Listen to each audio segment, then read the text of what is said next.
मनोहर नंद लाला भजो मुरली मनोहर नंद लाला भजो गिरिधर गोविंद गोपाला भजो गिरिधर गोविंद गोपाला भजो मुरली मनोहर नंद लाला भजो मुरली मनोहर नंद लाला भजो गिरिधर गोविंद गोपाला भजो गिरिधर गोविंद गोपाला भजो मुरली मनोहर नंद लाला भजो मुरली मनोहर नंद लाला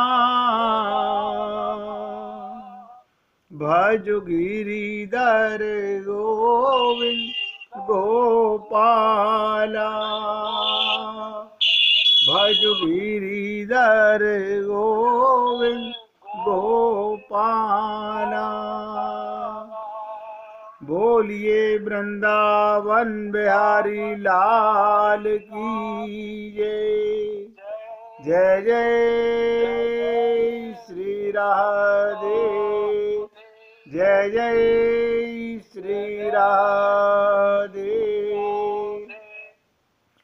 सभी भक्तों से निवेदन, बहुत एकाग्रचित होकर सत्संग के प्रत्येक शब्द को पूरी एकाग्रता के साथ हृदयंगम करने का प्रयत्न कीजिए।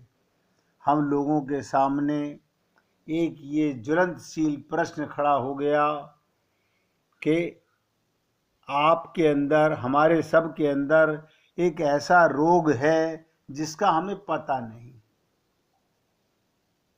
उसी के कारण उस रोग के मरने से बिना हमें भगवत प्राप्ति नहीं हो सकती।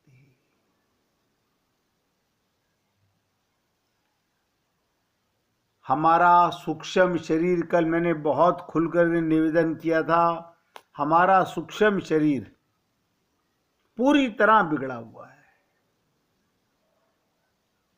उसमें मन, बुद्धि, चित्त और अहंकार, ये सब, यानी हमारा सूक्ष्म शरीर ही बिगड़ा हुआ है।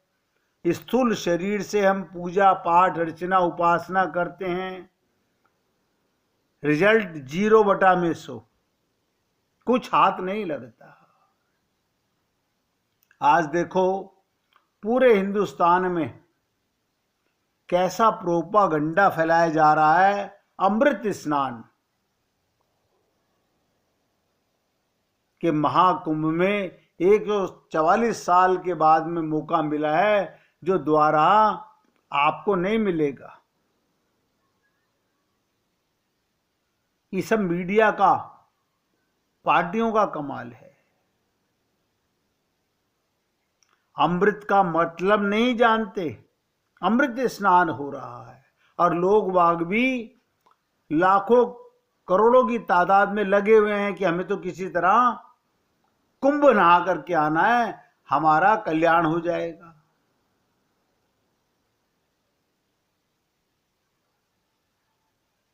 अब ध्यान से सुनिएगा, अमृत का ही अर्थ बताने जा रहा हूं।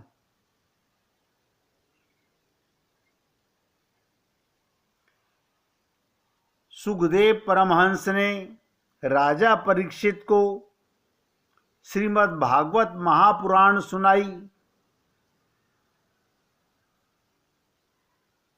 किस लिए? कि उसको काल सर्प के मुख से छुड़ाने के लिए ये भागवत कथा की गई। लेकिन आज आप हम लोग कलयुग के प्राणियों को काल सर्प के मुख से छुड़ाने के लिए क्या किया जाए? नया प्रोपोगंडा कि अमृत स्नान कर लिए। इसका मतलब अगर वहां पर जितने करोड़ लोग स्नान कर लेंगे वो सब भगवान के लोक में चले जाएंगे। एक एक शब्द पे ध्यान दीजिएगा। जब सुखदेव जी राजा परीक्षित को कथा सुना रहे थे, तब स्वर्ग लोक का अमृत लेकर इंद्र और देवता लोग सुखदेव के सामने प्रकट हो गए। क्या लेकर? अमृत लेकर। और उन्होंने सुखदेव जी से कहा, हम स्वर्ग का अमृत परीक्षित राजा को दे रहे हैं। पूरी एकाग्रता से सुनिएगा। हम स्वर्ग का अमृत परीक्षित राजा को दे रहे हैं, आप कथा का अमृत हमें दे दीजिए। इसका मतलब हमारा विवेक काम नहीं करता। जो अमृत समुद्र से निकला वो पीने के बाद भी स्वर्ग के देवता कहते हैं ये अमृत हमसे ले लीजिए, हमें कथा अमृत दे दीजिए। सुखदेव जी ने तुरंत राजा परीक्षित से पूछा, हे राजन, आपको कथा का अमृत पीना है या स्वर्ग का अमृत पीना है? राजा ने पूछा, ये स्वर्ग का अमृत पीने से क्या लाभ है? उम्मीद कर रहा हूं आप पूरी एकाग्रता से सुन रहे होंगे। सुखदेव जी बोले, स्वर्ग का अमृत पीने से स्वर्ग का सुख मिलता है, पर स्वर्ग का सुख अंत दुखदाई।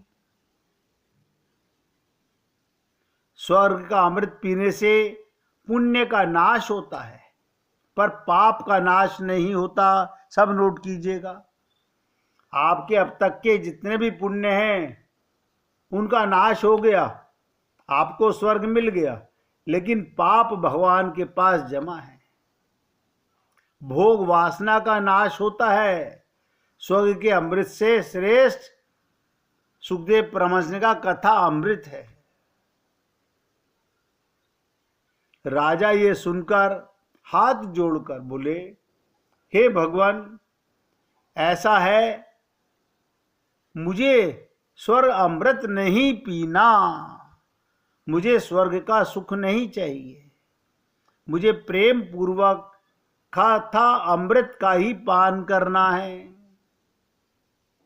7 दिन में ज्ञान वैराग्य को जागृत करने के लिए, देखिएगा, हमने आपसे कहा था ज्ञान वैराग्य और भक्ति जागृत करने के लिए ये कृष्ण कथा है।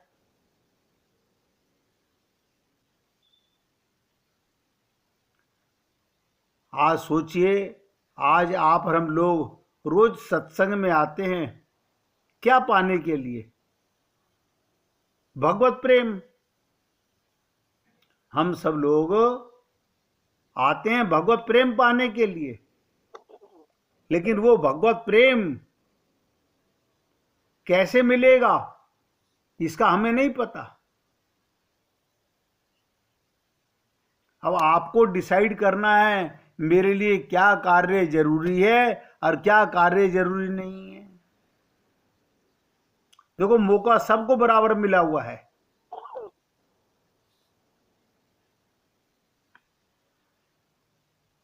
कल मैंने आप लोगों से निवेदन किया था, वो छोटा मोटा प्रश्न नहीं था, हमारी जिंदगी के मायने बदलने वाला था। कि जब ये कहा गया, मोह सकल व्याधिन कर मूला, तिन ते पुनः उपजय बहुसूला।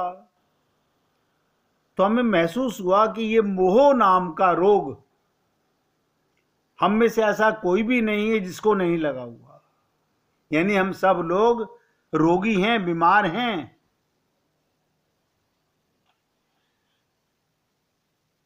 मोह की व्याख्या की गई चित्त में। मोह क्या है? चित्त में विपरीतता की स्थिति का उत्पन्न हो जाना, यही मोह की वृत्ति का लक्षण है। हमारे चित्त में हमारे भगवान को पाने का भाव नहीं, चित्त के अंदर शरीर और परिवार और संसार के सुख की कामना करते हैं।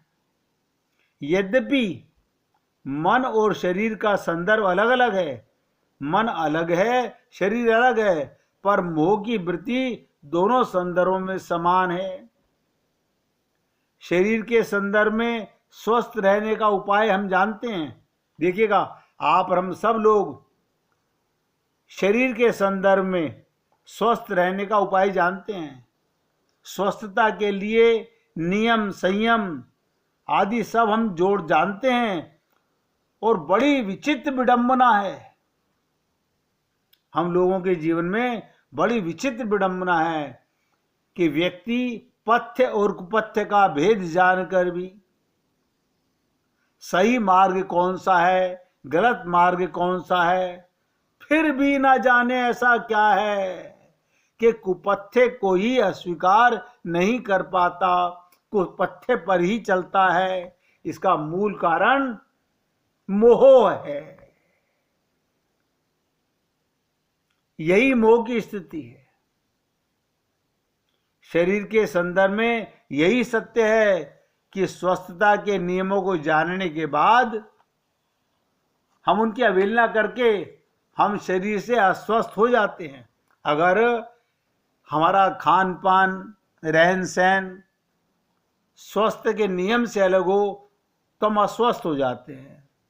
बिल्कुल इसी तरह से समझिएगा, मन के संदर्भ में भी यही सत्य है। जिन सच्चाइयों को हम जानते हैं उनकी भी जानबूझकर अवहेलना करते हैं।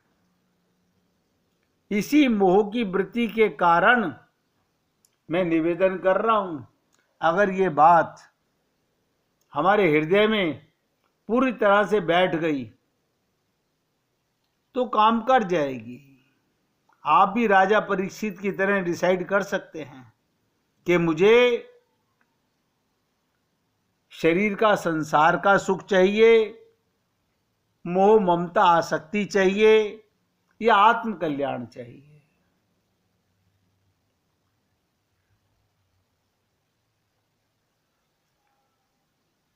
इसी मोह की वृत्ति के कारण हम सबका मन अस्वस्थ हो जाता है और जीवन में अनेक दुर्गुण दुर्विचार आ जाते हैं। अनेक दुर्गुण दुर्विचार आ जाते हैं। हमें पता नहीं चलेगा। कोई भी व्यक्ति अपने आप को गलत साबित नहीं करेगा।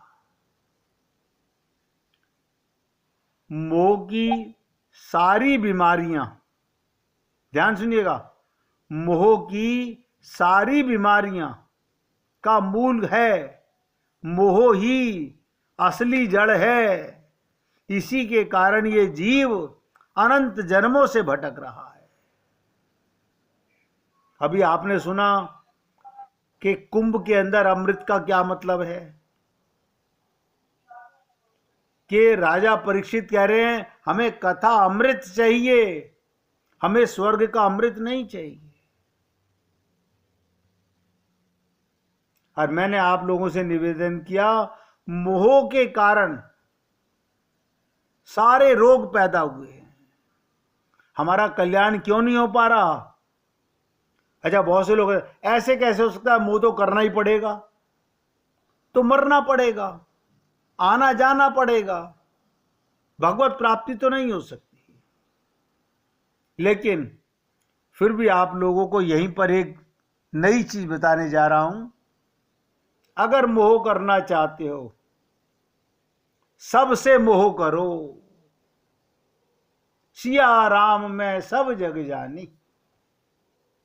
आपका कल्याण हो जाएगा। ऐसे कैसे कर लें, ये हमारा है ये हमारा नहीं है, ये दोनों दोगली बातें भगवान के लोक में नहीं जाती। हमारे मन की जो मलिनता है ना, कि मेरे खून का रिश्ता, तुम खून नहीं हो, तुम शरीर नहीं हो, लेकिन ऐसी अज्ञानता हमारे अंदर बस गई है।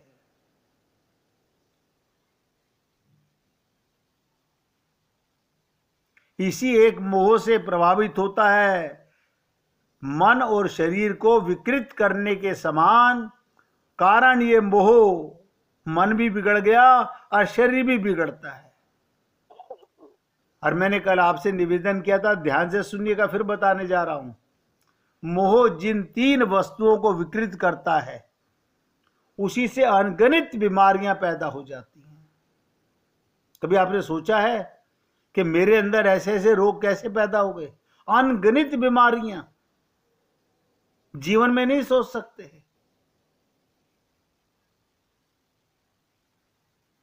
कारण एक मोह के कारण। ये शरीर के संदर्भ में भी आता है। शरीर के संबंध में 3 रोग, वात पित्त कफ, और मन के संदर्भ में काम क्रोध लोभ। आपको शरीर की बीमारियों की बड़ी चिंता रहती है, बहुत चिंता रहती है। मन के रोगों को पता ही नहीं है। अब हम लोग सारा दिन थोड़ी क्रोध में रहते हैं, हमें सारा दिन थोड़ी मोह होता है। अरे बाबा, होता है तभी तो प्रकट होता है।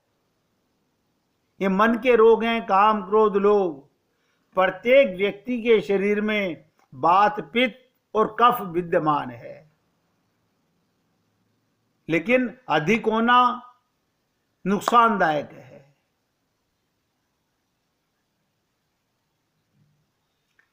मैंने कल आपसे निवेदन किया था, तीनों विद्यमान हैं। किसी में वात का रोग अधिक है, किसी में पित्त बढ़ा हुआ है, किसी में कफ बढ़ा हुआ है। इसी सूत्र को लेकर के तुलसीदास जी ने मन के संदर्भ में जोड़ देते हैं। वो कहते हैं, ठीक शरीर के तत्व की ही भांति, जैसे शरीर में 3 कारण, मन में भी 3 कारण हैं। मन के संदर्भ में क्या कहा? काम क्रोध लोभ सब में विद्यमान रहते हैं, है अंदर हैं। लेकिन किसी व्यक्ति के मन में काम की प्रधानता रहती है, किसी में क्रोध की प्रधानता रहती है, किसी में लोभ की प्रधानता रहती है। जैसे वात पित्त कफ बढ़ते हैं घटते हैं, ऐसे ही काम क्रोध लोभ भी बढ़ते घटते हैं। शरीर के संदर्भ में जैसे पेट का रोग का संबंध, कल भी कहा था, फिर बता रहा हूं, पित्त से होता है। और श्वास के संबंध का रोग कफ से होता है। मन के संदर्भ में क्रोध की तुलना गोस्वामी जी पित्त से करते हैं। ये क्रोध जो है, ये जैसे पेट का रोग है, पित्त का रोग है। इसका अभिप्राय ये अहंकार होने के कारण, ध्यान दो, कल यहां पर मैंने छोड़ दिया था, अहंकार होने के कारण क्रोध आता है। और क्रोध अहंकार की ही यदि अभिव्यक्ति है, अंदर अहंकार है इसलिए क्रोध आता है। क्रोध क्यों आता है? जैसे पित्त की वृत्ति से पेट रुग्ण हो जाता है।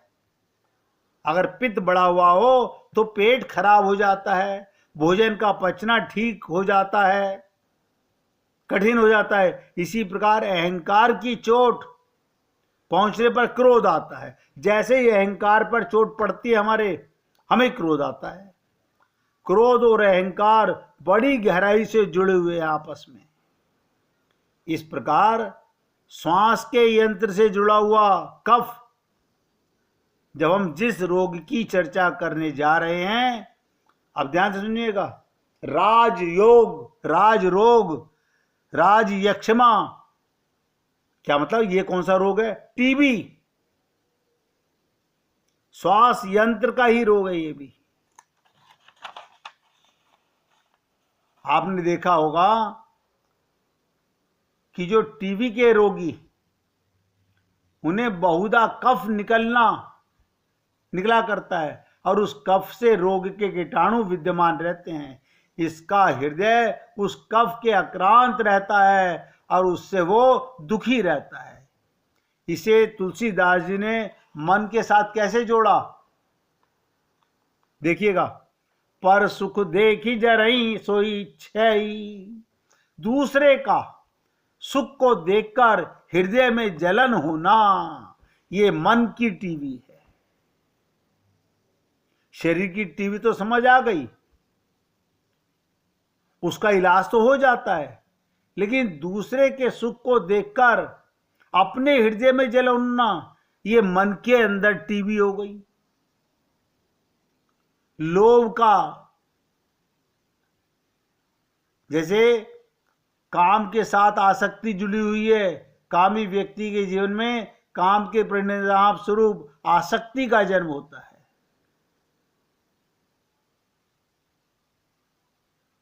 लोभी व्यक्ति ईर्ष्यालु अवश्य होगा।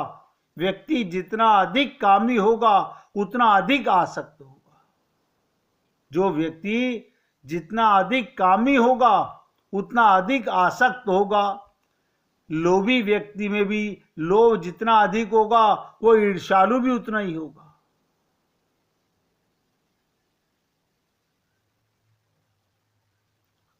और दूसरे के सुख को देखकर उसे उतनी अधिक पीड़ा होगी। इसी बात को आप हम लोगों को समझना है। हमें शरीर के रोगों का तो पता चल जाता है, लेकिन मन के रोगों का हमें पता नहीं चलता। इसलिए हे पुण्य आत्माओं, पूरी एकाग्रता के साथ सुनेंगे। और मैंने आपसे कल भी निवेदन किया था, आज फिर निवेदन कर रहा हूं, किसी के मन में भी कोई बात हो आप तुरंत पूछ लें।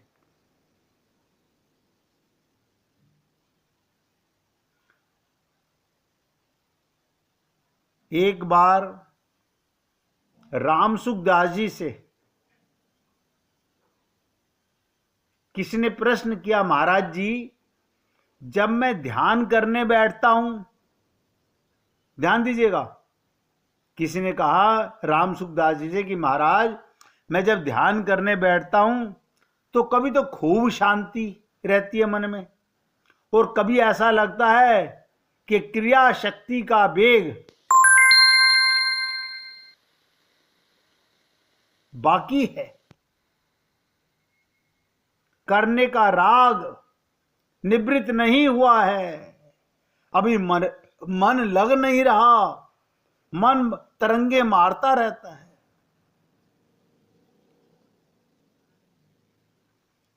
तो उसने पूछा कि गुरुजी साधन में सफलता नहीं मिल रही, कारण क्या है? हमने अपनी रुचि, योग्यता और सामर्थ्य के अनुरूप साधन निर्माण नहीं किया। यहां तक कैसे कैसे प्रश्न करते हैं। एक ने पूछा, महाराज भगवान छिपा क्यों रहता है, बताइए। जैसे हमने अपने को देखा हुआ है, हमने भगवान को नहीं देखा, हमने अपने को तो देखा हुआ है। देखो कमाल की चीज देखो, अगर कोई आपसे पूछे आपने भगवान को नहीं देखा, वो तो समझ में आ गया, आपने अपने आप को देखा है। आप कहेंगे हाँ देखा है, क्या देखा है? शरीर देखा है। तो ऐसे भगवान की मूर्ति देखी है, शरीर आप नहीं है, आपने शरीर देखा और शरीर को मैं मान लिया, इससे आपको अपना पता चल गया कि मैं कौन हूं।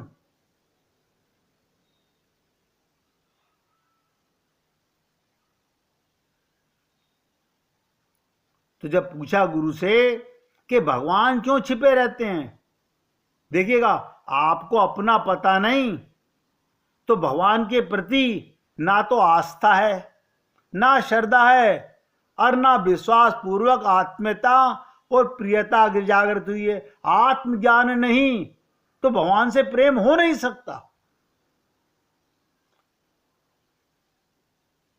आप बताओ, मैं अपने को शरीर मानूंगा, दूसरे के शरीर में आसक्त होऊंगा, या तो मुझे आत्मज्ञान है तो उसमें आत्मा देख करके प्रेम करूंगा, या मैं शरीर की सुंदरता देख के प्रेम करूंगा। दोनों में से एक कारण तो है। और आप भली प्रकार समझते हैं कि संसार के अंदर लोग आत्मज्ञान से प्रेम करते हैं या शरीर देख करके प्रेम करते हैं।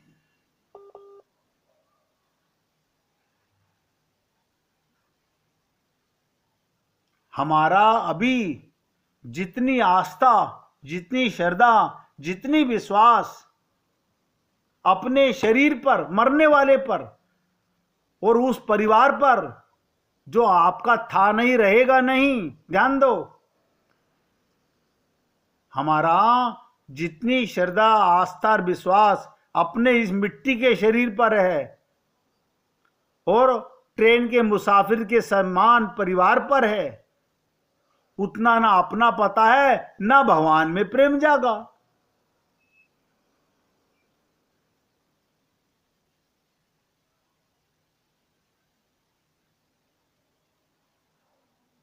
एक प्रश्न और किया छोटा सा, उसी के लिए मैंने चर्चा आपको सुनानी थी। पूछे, गुरुदेव मन में बहुत विकार पैदा होते हैं, क्या करूं?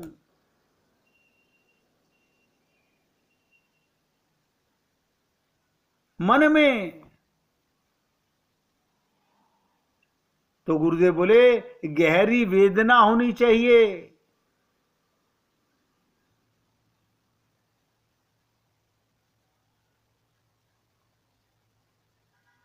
देखिएगा, अभी कुछ दिनों के बाद होली का उत्सव आ रहा है। पहले 1 मिनट कीर्तन करेंगे और उसके बाद होली का क्या महत्व है। अभी अमृत का तो आपने समझ लिया, जो आजकल कुंभ में बह रहा है वो अमृत क्या है। अभी होली का और आपको निवेदन करेंगे। 1 मिनट भगवान का भजन करेंगे। श्री राम जय राम।